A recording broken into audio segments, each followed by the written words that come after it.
Pan India star Prabhas కల్కి 2898 AD ఈ ఏడాది ప్రేక్షకులు భారీ అంచనాలు పెట్టుకున్న సినిమాల్లో ఒకటి. ఎన్నో ఏళ్లుగా షూటింగ్ దశలో ఉన్న బిగ్ ప్రాజెక్ట్ కావడంతో ఈ సినిమా రిలీజ్ కోసం ప్రభాస్ అభిమానులు ఆసక్తిగా ఎదురు చూస్తున్నారు.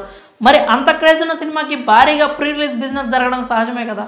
అయితే ఇప్పటికీ అధికారికంగా చిత్ర నిర్మాతలు బిజినెస్ వివరాలు ఇంకా ప్రకటించలేదు. అయితే ట్రేడ్ వర్గాల్లో వస్తున్న వార్తల ప్రకారం కల్కి సినిమా కేవలం థియేటికల్ హక్కుల ద్వారానే 500 కోట్లు రాబట్టే అవకాశాలు ఉన్నాయట. ఇక ప్రీ రిలీజ్ బిజినెస్ పరంగా ఈ సినిమా చరిత్ర సృష్టించడానికి సిద్ధమవుతోంది. గత డిసెంబర్లో విడుదలైన సలార్తో సూపర్ డూపర్ హిట్ సాధించాడు ప్రభాస్. దీంతో కల్కి 2898 ఏడి సినిమా తెలుగు రాష్ట్రాల్లో థియేటికల్ హక్కుల విషయంలో రాజమౌళి, రామ్ చరణ్, ఎన్టీఆర్ల global blockbuster RRR record break చేయనున్నట్లు ట్రేడ్ రిపోర్ట్లు వెల్లడిస్తున్నాయి. కేవలం తెలుగు రాష్ట్రాల్లోనే ఈ సినిమాకు 200 కోట్లకు పైగా బిజినెస్ జరగనున్నట్లు అంచనా వేస్తున్నారు.